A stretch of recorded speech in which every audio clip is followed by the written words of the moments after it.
No, I didn't. Oh, that's why. So the kits, I think, I'm not sure actually. I Yeah, have to go okay. back and check in my office. Scott and I don't have socks yet. What? Yeah. Well, next time you're by, come into the office. We'll give you some socks. Okay, awesome. I also And a need chocolate to hand back. medal. Yeah, and a chocolate medal. Wait, you're giving away my snacks. To my kids. I also need to hand back in my Frozen Thunder bib too.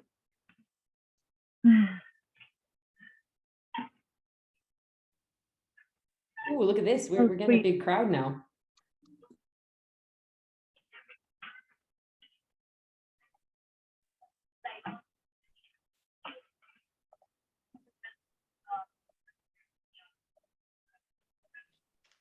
Okay, should we get rolling? Sure. Okay, Kate and Scott, you guys can take it off, and I'll admit people as they join. Sure, sounds good. So yeah, thanks for everyone that has come out so far. This is the first of our athlete town hall meetings. And essentially they're just a chance for the Nordic Canada staff to kind of share information with the athletes as it's coming out as the season gets closer, and just another way to kind of keep everyone informed, keep everyone in the loop, and not have any surprises when we get to the start of the race season. This will be the first one of a few, so hopefully they gain a little bit of traction and we can get a couple more people out for the next one. Katie, anything to add on that? Yeah, this kind of style of meeting we've only really had before, really at nationals, and then there's been a few town halls, I think, a couple of years ago.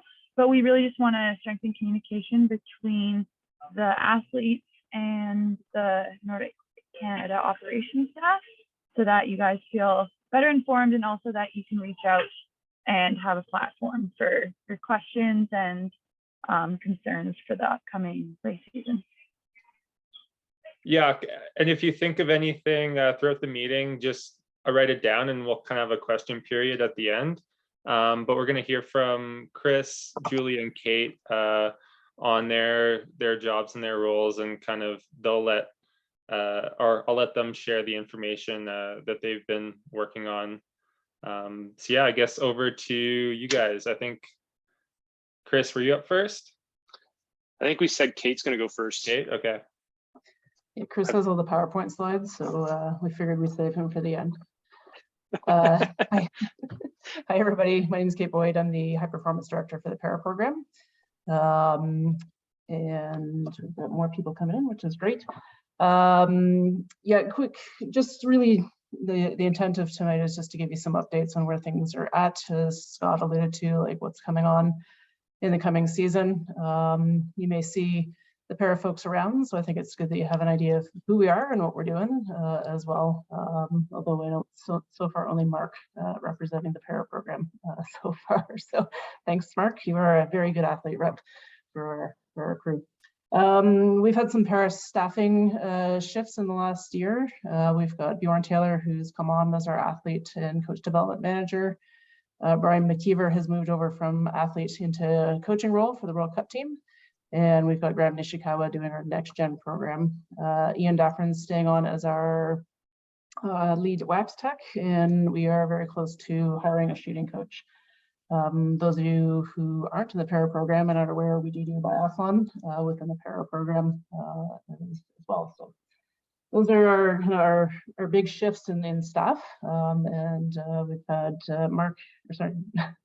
Brian and Bjorn on since June, and hope to have our shooting coach in place no later than October. So things are moving along.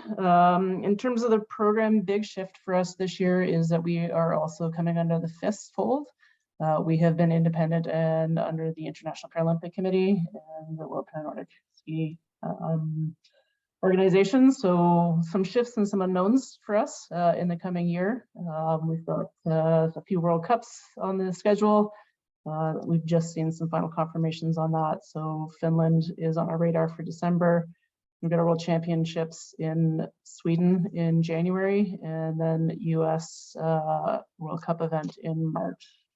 So those will be our big target events. In terms of our training for this year, we're staying pretty steady with our yearly training in our traditional programs. We've just come back from New Zealand, where we were for 3 weeks on snow, which was great to be back there after a couple of years during the pandemic and not around. So great camp, a bit of a shift for us in that we weren't living at the snow farm like we have in the past. And so we were up and down the hill every day, but I'd say overwhelmingly met the expectations that we had for the camp. Some really solid training, and we had some really amazing conditions down there. So we look forward to being back down there, hopefully in the next year. With regards to kind of the development stream end of things, Graham Nishikawa has been doing a lot of regional camps for our next gen group and our prospects. So he's been out in Whistler and Sudbury, and we've got some camps in Quebec lined up coming up soon. And we'll have our annual camp in the fall in Canmore again with classification, and inviting folks out to that.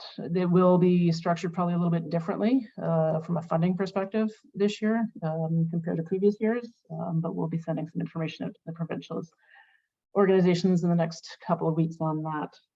In terms of selection criteria, we did meet this past month while we were in New Zealand as a staff, just to discuss the criteria. It's something that is reviewed and developed every year.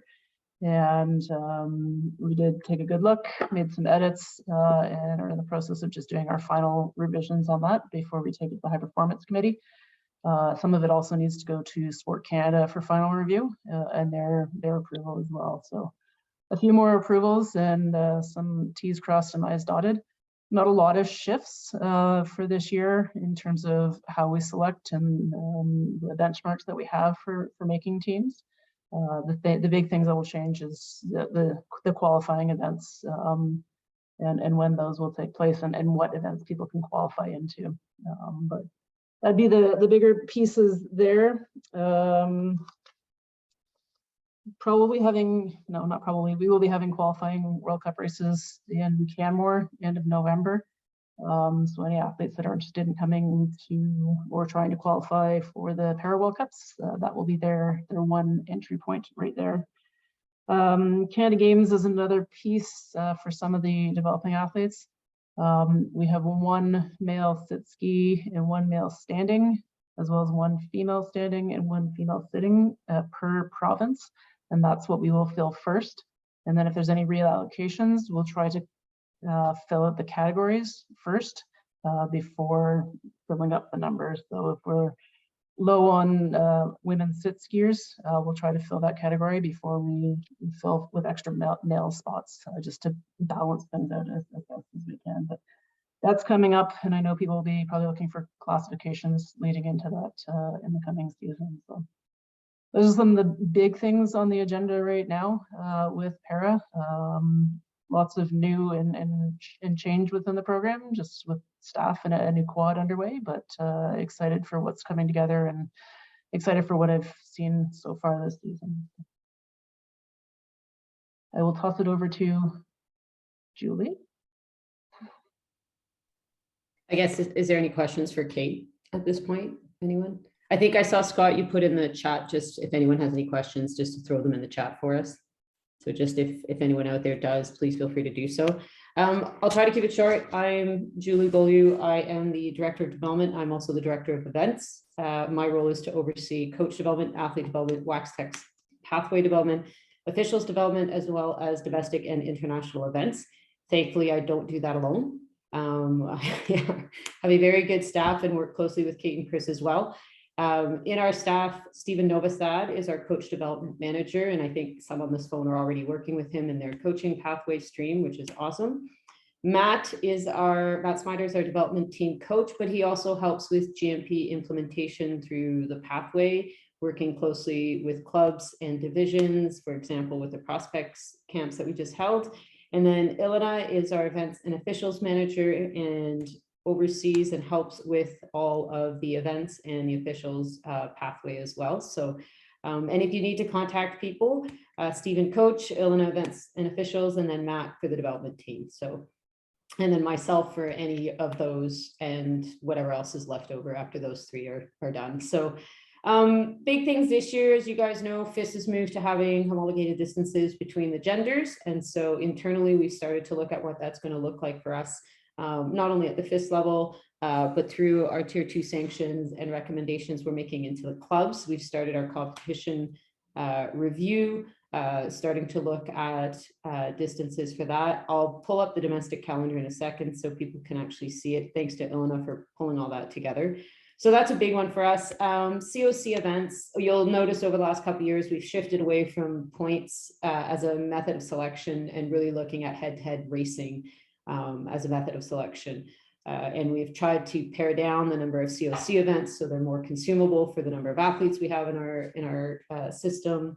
And I know there's a bit of confusion out there, but Canada and the US have separate COC spots. So I know there was a bit of concern when people saw that our COC event was combined with the US.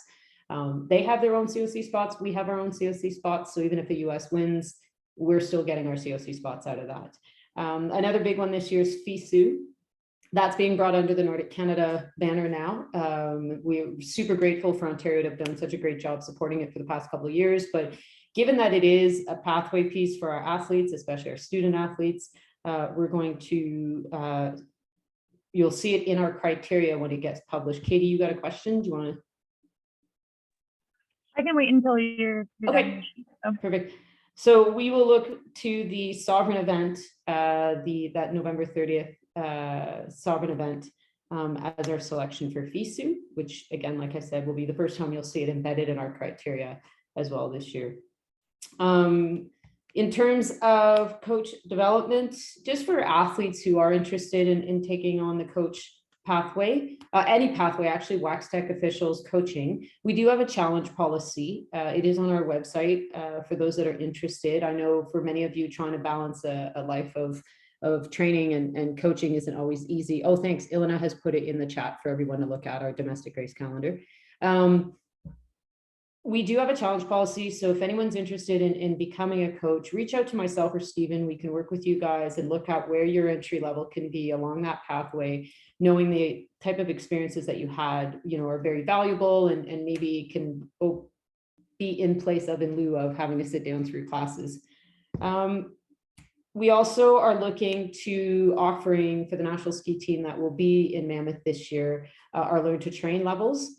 And so done over the 3 weeks in very small consumable format to help our national ski team. Also one in terms of just understanding how we're approaching things from a technical and development standpoint, but also for those who might be interested. One of the things we did this year with our prospect camps was we brought in 8 national team athletes, both para and Olympic stream, to come coach our prospects athlete. And the overwhelming response from those athletes was, we want more national team athletes coming to these camps. And so, which is fantastic. And it's a really nice way for us to support our national team athletes through giving them an opportunity to coach, honorariums, experience. But we also need to make sure that they're qualified and ready to do that. So it's kind of a win-win circle of helping them develop that opportunity. We had 16 applicants this year for the Women in Coaching program, which is excellent. So we will be meeting with the Women's Committee over the next week to sort of pair up our mentors and mentees to get that program going. That'll be a year-long program. It'll start with a training weekend in October, where we'll bring everyone into Canmore for 3 days, create the learning plans, create the opportunities for immersion, and then meet back again over the Christmas holidays, and then one last time at Nationals this year. So pretty excited about that as well. And I'm sure I'm missing about 100 things, but that's about it for the moment. So I will pass it over to Chris. Oh, wait, sorry, Katie, your question was?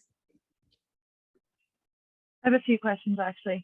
So the mentor-mentee program, is that like, say if I wanted to become a mentor, is that an application type of situation? Yep. So if you go onto the website, there's a whole news article on it. And then there's a Google Doc form for mentor or for mentee to fill out, okay, as well as sending in the CV and the resume and the cover letter. Okay. And that deadline hasn't passed? It has, but again, I'd rather have people in the program than out of the program. So we Okay. can be still open to that. Okay, cool. Sorry, next question is,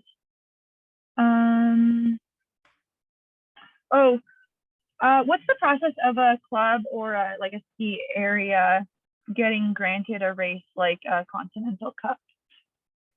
We work with the divisions, and so at the beginning of the year, we look at what we want to offer, where we want to offer. And 2 years ago, when Jeff Ellis was in the position, and through feedback from Chris, from a lot of like coaches and stuff like that, we started to look at a domestic race program or a domestic race calendar series that sort of offered high-level racing in the East, high-level racing in the West. And we fell on 2 Canada Cups before Christmas and an Eastern Westerns after Christmas. And then added to that would be our trials and our nationals. And those would be sort of our tier 1 events. And then what we do is through the spring and the summer, we sit down and we chat with the divisions and try to see what clubs, where, when, how can offer. And a big piece before Christmas, which always continues to be a challenge, is the availability of snow, right? So, and what we're seeing is, you know, there's certain clubs that can offer before and after. And so what we try to do with the Easterns and Westerns is distribute those more around, because at that point in the season, there's more clubs that can offer that. Okay, awesome. Yes, Thank you. Ilana. Ilana also, sorry, I'm sorry, excellent point. Ilana's just reminding me, there's also obviously to offer a FIS level race or for para WPNS level race. Courses have to be what we call homologated, which means that we have to bring someone in that can look at the courses, make sure that they're at a FIS standard for a tier 1 event. And not every club in Canada obviously has those. But we do have some that are interested and come forward and work on their trails and get homologation for that. And so to meet that tier 1 standard, it's you have to have the right TD availability, you have to write the right courses available, you have to be able to offer the services and the support infrastructure as well, wax cabins, et cetera, et cetera. So we have a lot of fun, Ilan and I, going through the 87-page technical package that everyone has to meet when they do these races. So it's not insignificant for a club to be able to host it. Right, yeah. So it's not the process of the clubs saying we want to race, it's you guys going to the divisions and seeing who works with all these parameters. Well, it's both ways. So the clubs may express an interest and they go to their division and say, hey, we'd like to host a tier 1 event. And so the division kind of is the first gateway to say, well, you guys don't even have homologated courses. So, you know, let's start there. And oftentimes they'll reach out to us, to Ilana, to Mike Norton, to a TD, to someone. And then when we go to the divisions and say, okay, we're starting to look at building out our calendar, they have a good sense within their division who's capable of hosting the level of races that we want to look at. Okay, perfect. Thank you. Okay, my turn. Thanks, okay, everyone. I'm just going to share my screen. So, thanks everybody for being able to attend tonight. Merci tout le monde pour être présente. Et si vous avez des questions en français, vous pouvez les poser parce que moi, Kate, puis Julie parlent français aussi. Pas très bien, mais I can get by.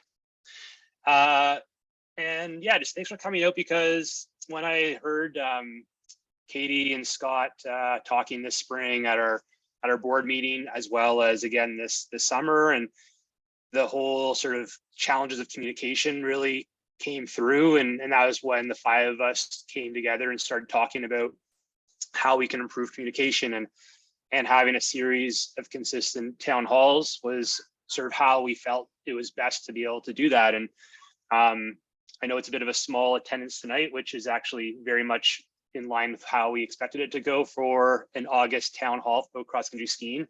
But I encourage you all to tell your friends about it and to get more people on board for next time, because a strong community is an informed community. And one of the bits of feedback we get all the time is kind of pointed towards the office or towards Canmore, and we might be the gatekeepers to a lot of information, but it's not intended to be just ourselves that know it. And it's our goal to share that information as best as possible and to get feedback so that we can make better decisions. Because at the end of the day, why we do this work and why we promote the sport in Canada is for you, the athletes.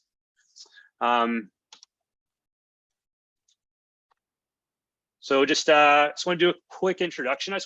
For me, my goal tonight is just to help get people up to speed with what's going on in my area with the high performance Olympic stream. I am very fortunate to be able to not work by myself. As a director, I work alongside both Kate and Julie, which makes the job much more manageable and also a lot more fun. We have an amazing staff at Nordic Canada, which is a big reason why I chose to make the big move this spring from coaching at the Alberta World Cup Academy to working next door in the Nordic Canada office. There's been a lot of transition in the leadership group at the in the Olympic stream at Nordic Canada over the last 6 years. If we went through the entire timeline of what's happened, it would probably take us a long time. So we'll skip that. And we'll summarize it by saying last summer, we hired Eric Denise to be the next gen coach. And that was a big hiring because we actually had a national ski team coach. And also it's been a long time since we've wanted to prioritize having a coach that focused on our next gen athletes. And just for clarity, next gen is a term that Own the Podium uses, and it defines an athlete that is 5 to 8 years away from being on a major podium finish at a world championships or an Olympics. So in general, it's their U23 athletes that would fit into the next gen category. And then this spring at around nationals, Robin McKeever accepted the position to be the head coach for, this slide here says national team coach paranordic, but as everyone knows, Robin has been the head coach of the paranordic for many years. Since, Kate, what year did he start with the paranordic program? I know he was been there since 2002 in directly, but 2008? Roughly 2010, he took over coaching. Okay. And his track record of success is long, and he's known as one of the preeminent coaches in high performance sport throughout our Canadian sports system. And so we're extremely lucky to have him slide over into the Olympic stream as we move forward towards 2026 and 2030. And then the other main staff that kind of rounds out the Olympic stream, and also she works with Kate, and she also works in our admin area as well, is Cindy Chetley, and she's been here for a long time. She's the high performance coordinator. She does a lot of work around athlete services, so national team contracts, athlete insurance, anti-doping. She works with Sport Canada around karting. She is she works around selection criteria, safe sport policy, safe sport onboarding of coaches and organizations. The list is long, and it allows Kate and myself to stay much more focused on our tasks. And that's not just it. I mean, I brought up a small chart here that shows some of the organizational flow of our staff. And again, just to give you a bit of a better picture as to how our national ski team program works. And I'm not sure if you can see my cursor, but as we said, Robin is our head coach, and he communicates directly with Eric Denise, who is our next gen coach, as well as Matt Smider as our development coach. And as our development coach, Matt Smider reports to Julie. Our development team program is under the development stream. A big shift in our national team programming is our 2 coaches, or actually our 3 coaches, do not coach directly individual athletes. They do not write training plans for individual athletes, and that's a major shift. It's been, I don't even know when we've operated our programming that way, which means that all athletes, whether you're on the senior team, the next gen team, or the development team, every athlete has their own individual coach through training centers, through high performance clubs, NCAA. And our coaches then work with those, we call them DTE coaches, so daily train environment, to help work on plans and programming for those athletes. So it's each athlete has a couple of coaches that they work with. And so they become sort of the center of that communication wheel. And as Robin always describes, like, they're a business, they are their own business, and they have to sort of manage their own business as the athlete and work with the different resources they have. Another important component of our program is over here. It's our IST, so our integrated support team. And that we have about 8 or 10 different IST staff that work with us. We have an IST lead. So that is the person that leads the IST group, and that's Jessica Krisky. She is also the IST lead for our para program, as well as the national biathlon team, which is a really, really good setup for all of us because it provides continuity between our Nordic sports. She is the lead physiologist, so that's her main domain is physiology, but she also ensures that all of our IST is working together towards meeting our athlete needs. In addition to that, we have a paramedical lead, and that's Jody Para, who's a foot massage therapist in Canmore. We have an IST doctor, Dr. Bevington. Our nutritionist is Kelly Drager. Our mental performance consultant is Dave Paskovich. We have a junior physiologist and data person, Andrew. I'm definitely missing a few, but anyways, the point is we have a lot of different IST personnel that work with our athletes at the national team level through our central IST.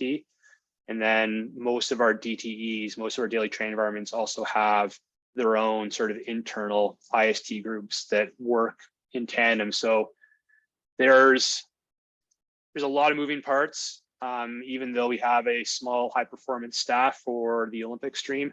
There's a lot of crossover between our para program, our development stream, and all of our DTEs. So communication becomes critical.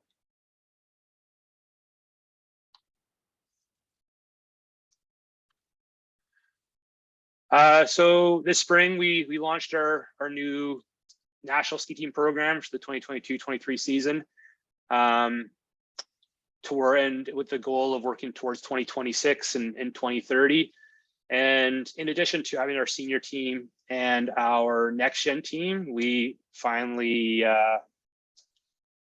got a development team program off the ground, which is essentially a junior national team, although we do have first year seniors that are part of this program. And it's probably the first time we've had a junior national team program since the late 2000s. And it's been an identified gap of our high performance programming for a long time. And just being able to have some development team camps this year, the prospect camps, the camp in Norway for the international camp, like this level of programming, I think it just speaks volumes to some of the initiatives we're implementing this year throughout Nordic Canada and where we can go in the future. I just want to speak really quickly to sort of what are the pillars of our national ski team programming, as well as our development programming. We are a camp-based program that is driven by our GMP. So our GMP is our gold medal profile, and I'll probably let Julie speak to this in a second, since she was one of the ones that did the majority of the work, sort of pulling this together over the last couple of years. But as we start this year, the focus is really on building towards 2026 and 2030 with the goal of winning Olympic medals. Definitely a bit of a long shot for 2026. We think it's possible, but 2030 is definitely where we want to be on the podium once again. We've had many athletes in Canada that have done it, and we know that it's possible given the amount of talent we have in this country. In addition to integrating the gold medal profile into our programming, this year is really about establishing our philosophy as a national ski team program with our coaches. If you ever have a chance, if you have an hour or so and you want to listen, Robin McKeever just did a podcast with Devin Kershaw on Faster Skier. And I'm sure I haven't had a chance to listen to that yet. That's one of my goals for Tuesday morning as I drive out to Canmore. But I would be shocked if he doesn't talk about philosophy within that. And when we sat down with our national ski team programs in the spring at our first camp, what we did is we looked at a 4-year plan towards 2026. So everything we're doing this year as a ski team program, the competitions we're choosing to go to, the camps that are being held, it's all with the intent of working towards 2026 and starting to establish that pathway and then beyond to 2030. And then, as I said before, our programming is supported by very strong TTEs. Julie, do you want to just walk through the gold medal profile really quickly? Yeah, sure. I'll start off by saying, I think, Chris, you just gave me entirely too much credit. This document, although it looks like, oh yeah, someone just compiled a PDF, was actually the cumulative work of probably, I would say, easily 8 to 15 people over the course of a few years. I just had the privilege to come in and sort of pull it together into a final sort of piece and attack some of the missing areas, but massive work done by many, many experts in this. What this is like Chris said, is our Canadian way. This is our experts in each of these fields. So our ski experts, our physiological experts, our medical experts, our mental performance experts, all went through years and years of data and looked at what makes a successful Canadian athlete. What is it? What are the parameters? And we finally came up with the pillars that you see in front of you. So performance metrics, tactical, technical, physical metrics, health, equipment, mental, and daily training environment are the sort of pillars that form success for an athlete. And then we looked individually inside of each of these and we said, okay, what does it take to be a gold medal athlete in terms of their technical efficiency, in terms of the ski fleet that they have, in terms of their movement quality, in terms of the coach that they have? Do they have access to a treadmill? You know, what's their 3,000 meter time? And so we looked at all of the factors that you see in front of you here and started coming up with parameters that high level performing athletes, and we're talking podium level athletes at world championships and Olympics. And we didn't just look at Canadian athletes, we looked at international athletes as well, in conjunction with the Canadian Tire Analytics team, which is a funded group from Own the Podium in Sport Canada that help us with these metrics.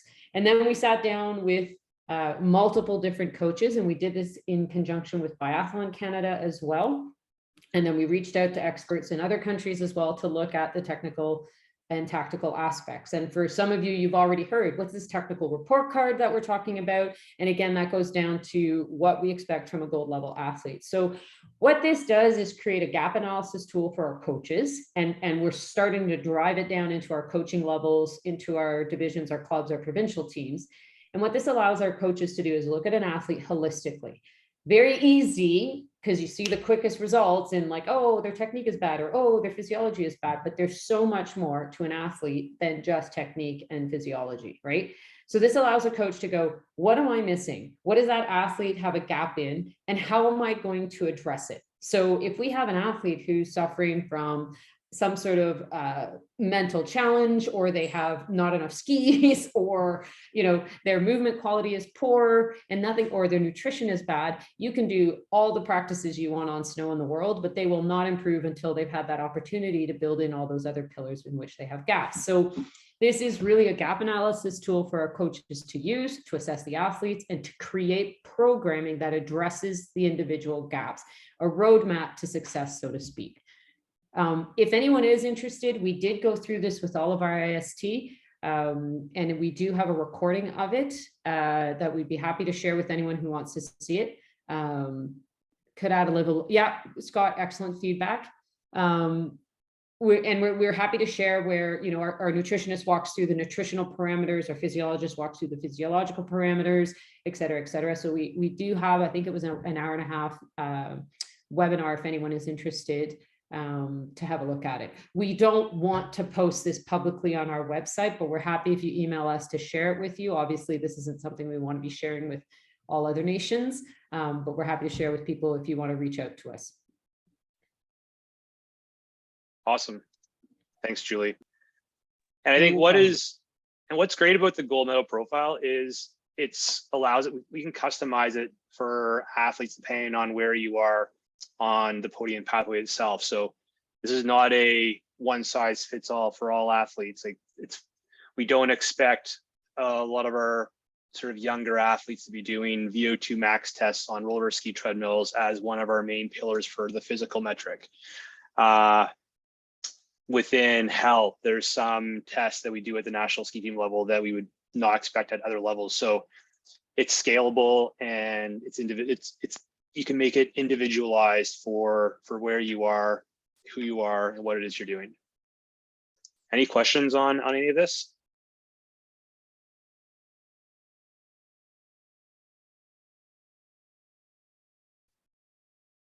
Okay, selection criteria. This is a big one. It's kind of what I've been working on a lot this last month or so. I've rewritten our selection criteria a few different times, thanks to some great feedback that we've been receiving.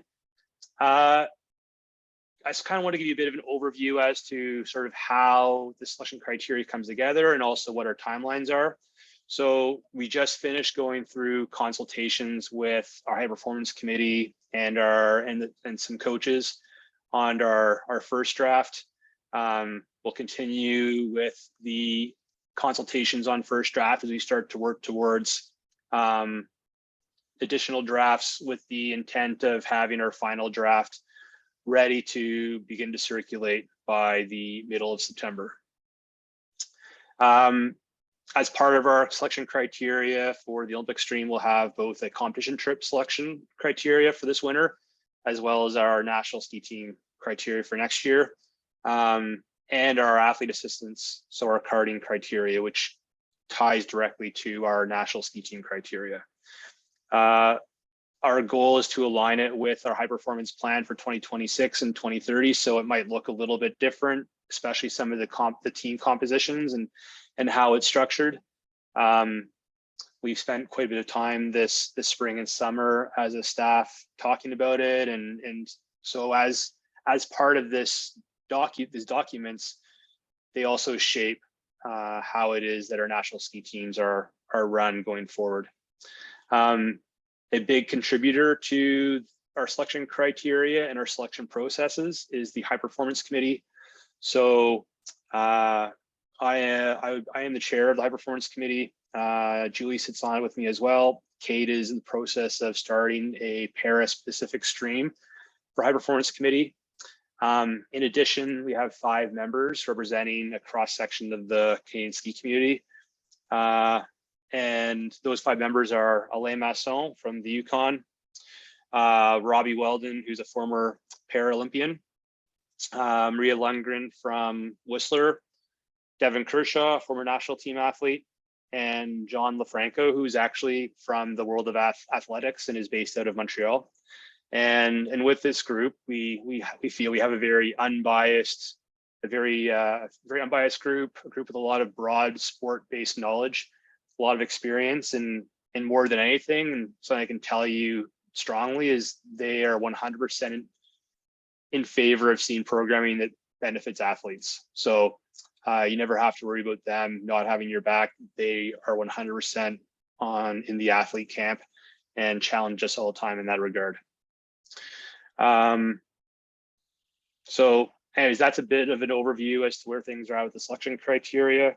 Happy to take any questions right now. We will do a town hall where we go through the selection criteria in its entirety. And when it does come out, I strongly encourage all of you to read it, and to read it very well, since it is your ski career, and it's important that you understand it and don't rely on other people, because if you rely on other people to have read it, they might not have read it, in which case it's not, you need to take ownership of this.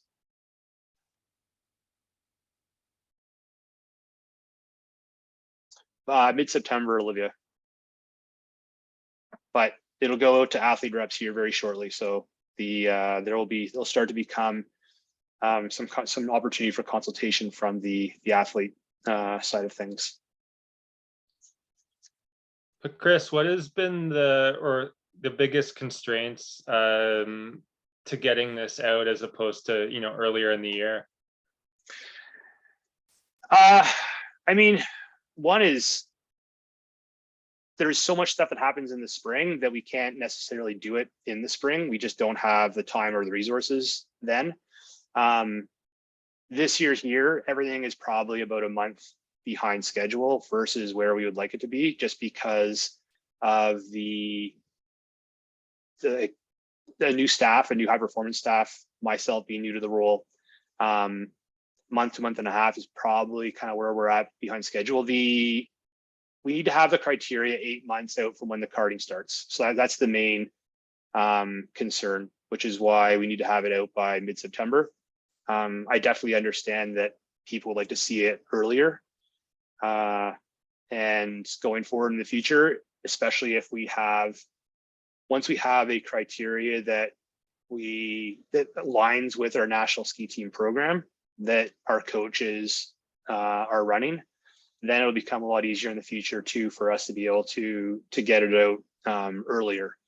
But right now, like we met as a high performance staff for the Olympic stream for the very first time at the beginning of April, and it's not like we just have 1 month or 2 months to sit there and plan the program for 2023-24. It's a lot of work is being done to try and get this year's program going. So it just takes time.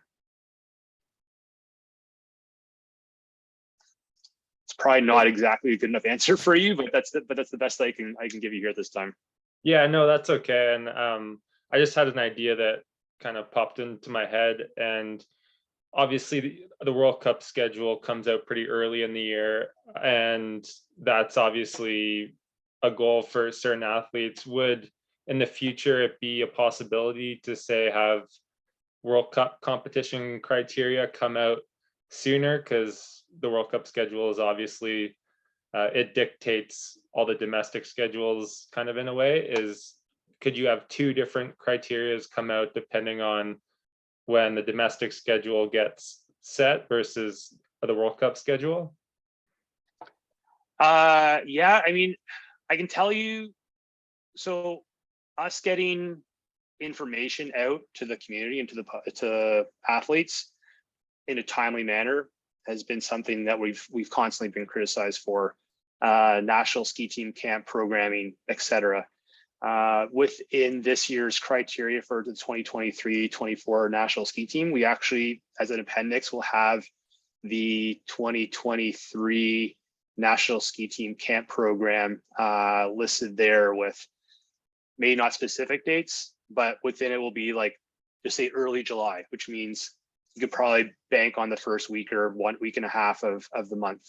So instead of waiting until April for us to determine what the national ski team camp program is for next year, that will actually be published with the national ski team selection criteria in September.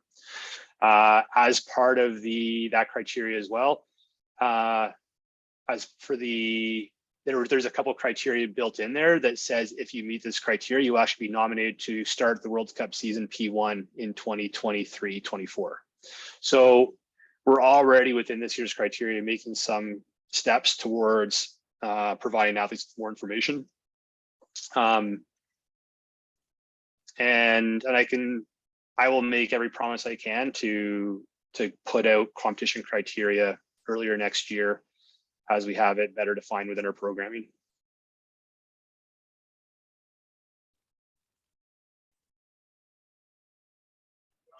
I just have a couple questions, Chris. So now that the NORAM schedule, the COC schedule has kind of shifted till sooner than you were initially planning, is there any room for exceptional performances at those end of November, start of December COC races for someone to join on to period 1? I would definitely, I don't rule anything out, Katie.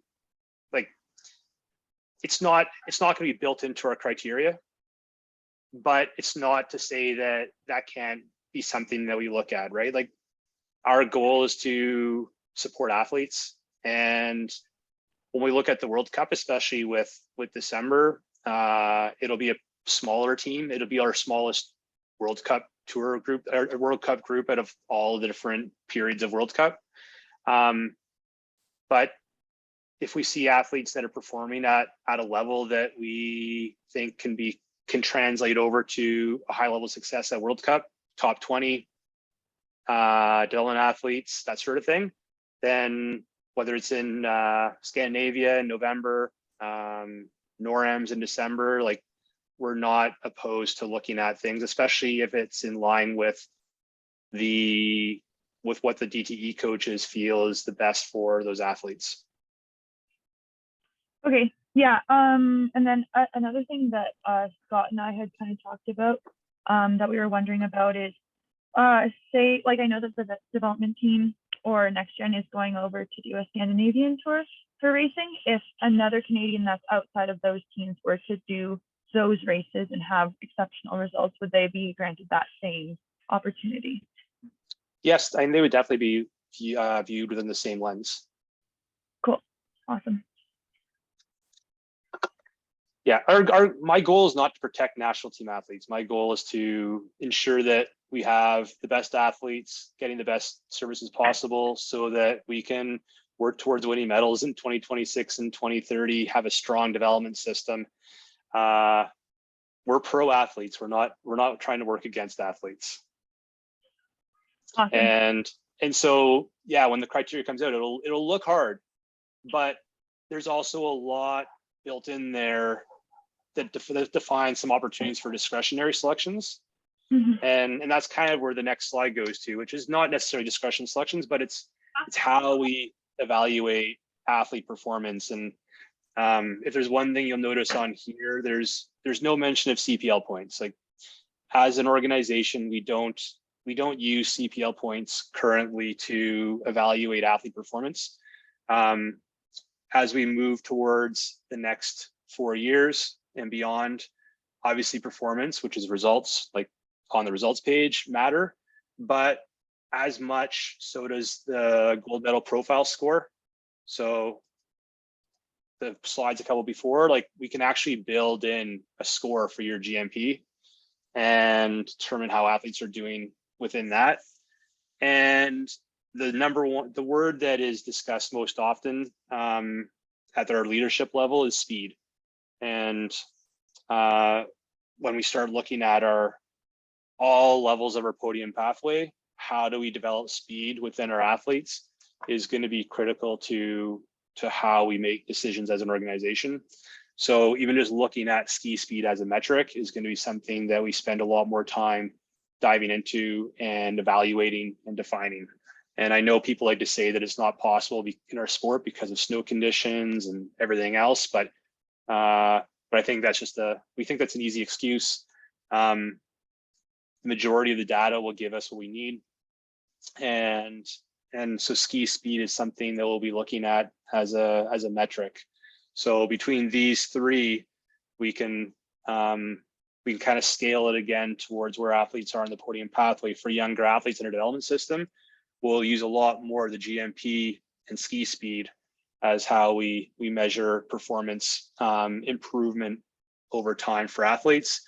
As you start to become older and older and getting closer to those podium metrics for Olympics and World Ski Championships, then results might become a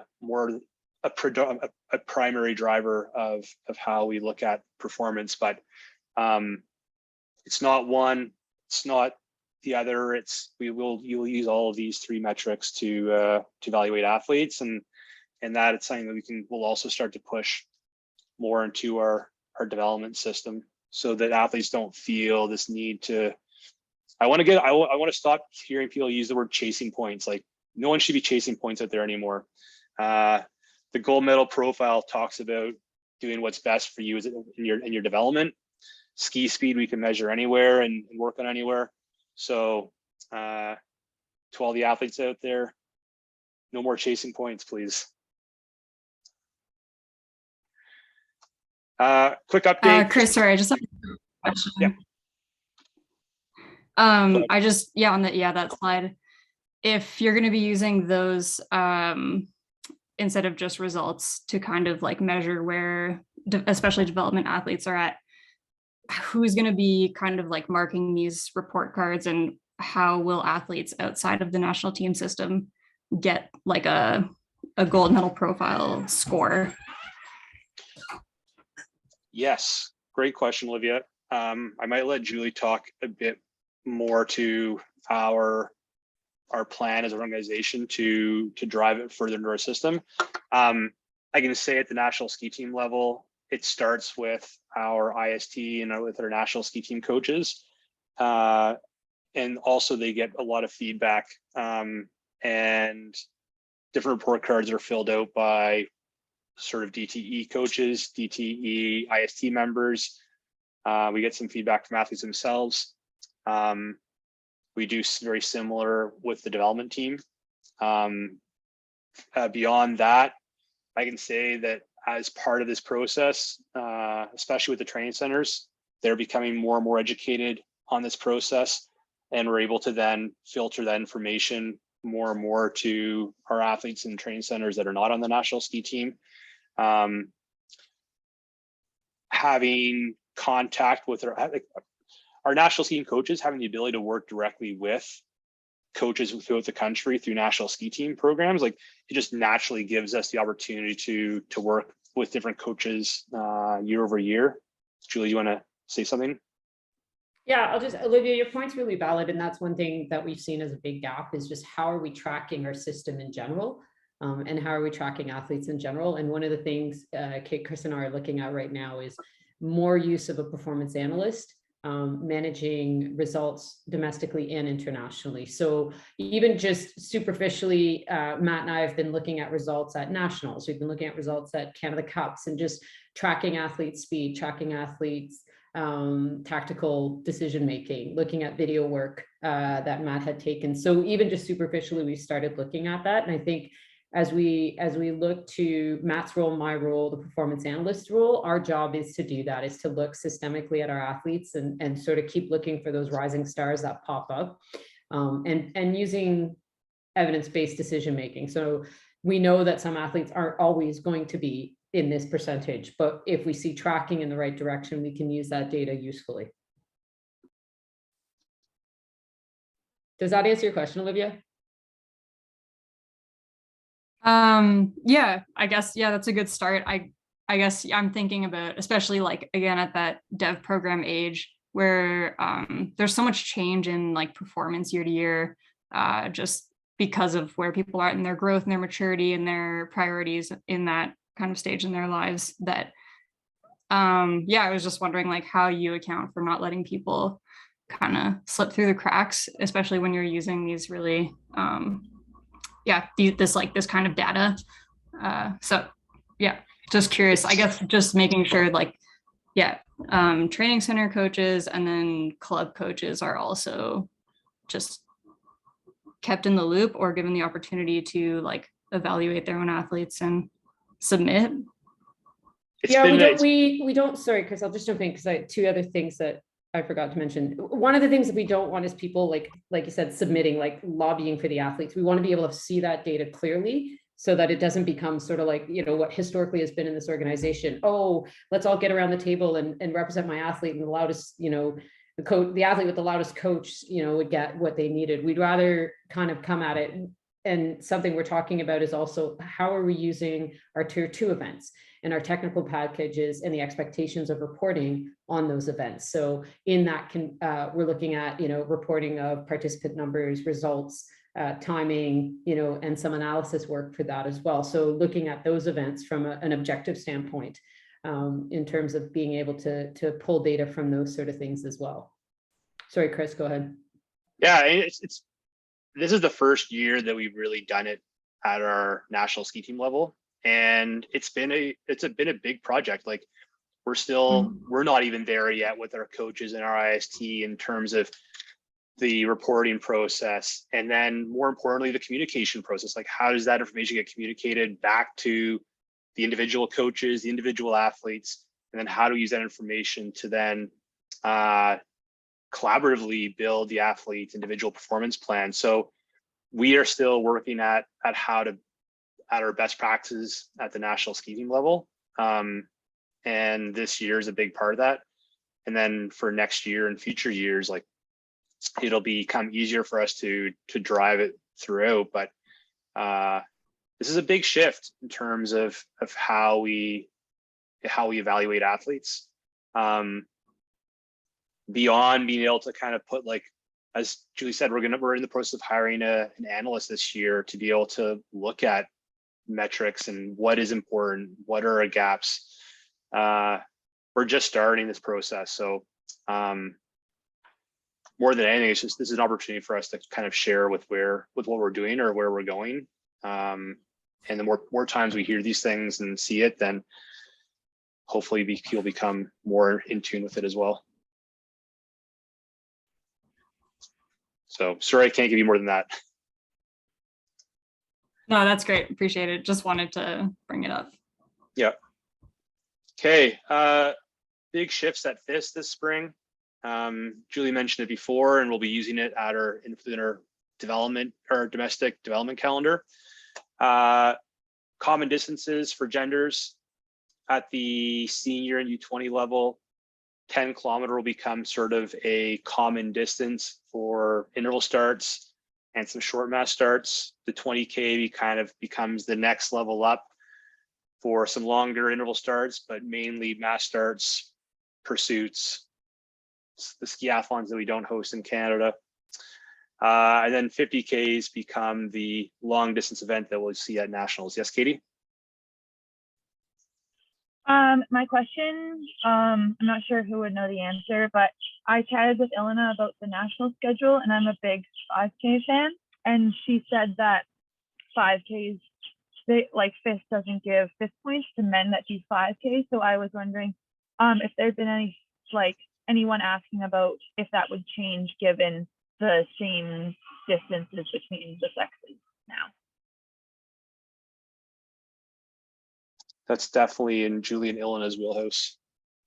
Yeah, it's a good question. It's something we've discussed. FIS meetings are happening in the fall. Actually, Chris just tossed it to me. I'm about to toss it back to him, but that is part of the questions when he goes to rules and controls meeting this year, as well as some of the other FIS technical meetings that they're attending. One of the things, there's a whole list of stuff that we're looking at from and Kate will have a whole list of questions from the FIS WPNS merge happening. But one of the things that we will be going back, amongst other things, is the question of that 5K. And I'm not attending the meetings, Chris is, so we just haven't had a chance to sit down and go through what he's going to be harassing them about yet. Yeah. Okay. The sprint and the sprint's meant to be kind of a bit shorter, so they want to use courses that take maximum 3 minutes. In Canada, typically we end up using courses that are much longer than 3 minutes. So this is something that we'll be trying to do this year. It's in line with our goal around developing speed. Yeah. Sorry, had there been any mention as to whether that would also apply to championship events? Because championships seem to usually be longer sprints.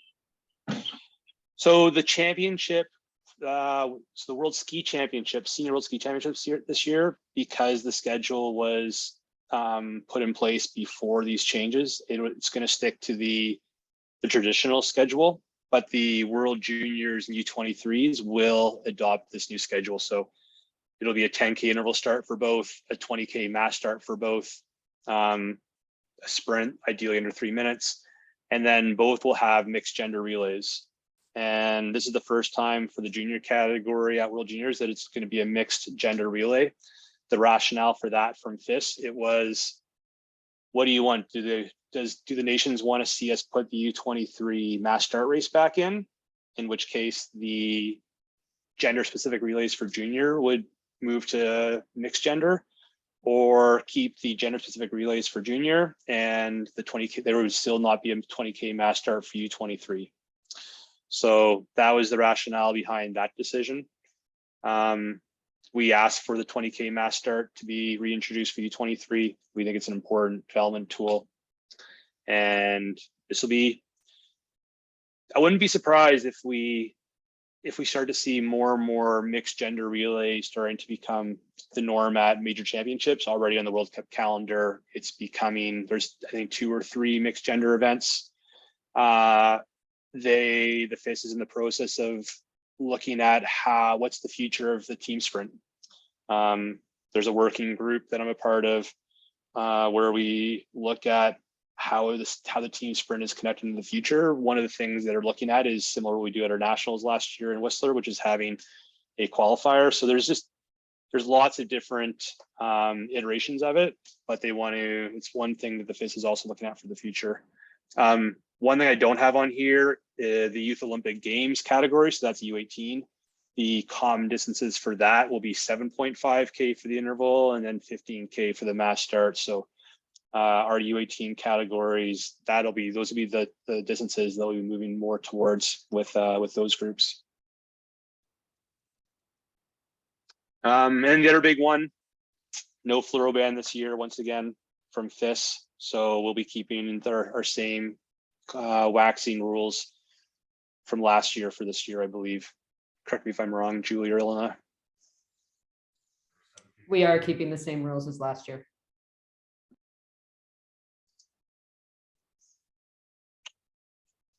So that's it for me.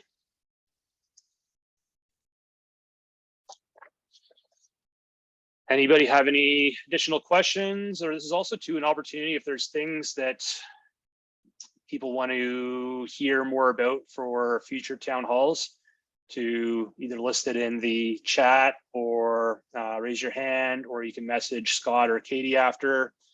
This is a bit of an evolving town hall sort of agenda, and hopefully today everyone will walk away with understanding mine, Kate, and Julie's roles a little bit more, and sort of some of the things that we're working on.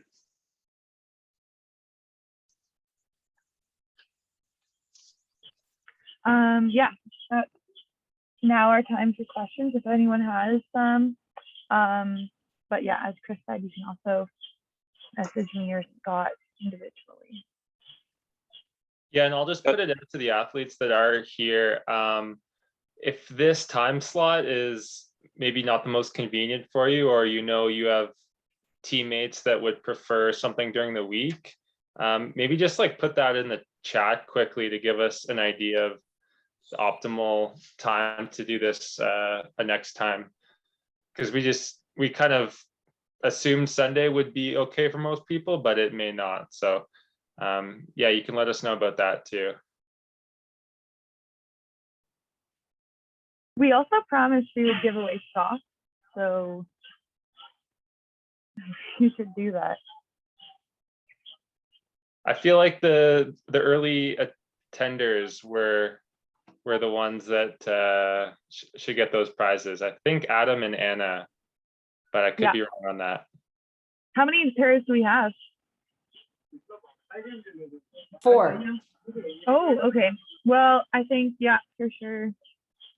Those early joiners, Adam and Anna, you guys have socks. From there, I don't know. Maybe if someone has a question. Olivia has her hand raised. Yeah, I was just thinking for like a future town hall topic idea.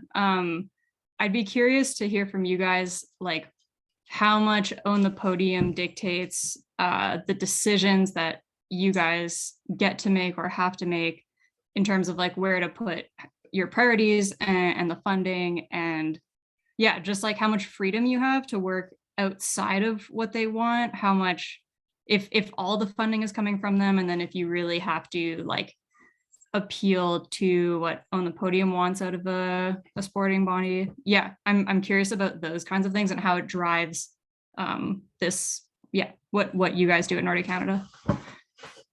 Okay, easy. We'll put that one on a future agenda.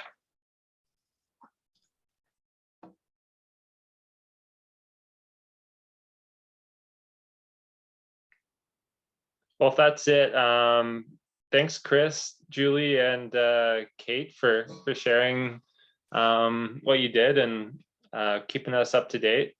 I think unless you guys have anything else to add, that's it for tonight. We don't want to keep you too long, but thanks for everyone for coming out. It was a good first one, and tell all your teammates to come out for the next one too.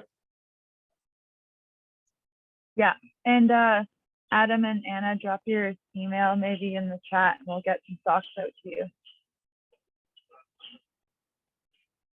Okay, thanks, Scott, Katie. Thanks, everybody. Thanks, everyone. All right. Thanks, everyone. Olivia, do you still have your hand raised? Good night. No. Okay. Thank you. Thanks, guys. Yeah, thanks everyone.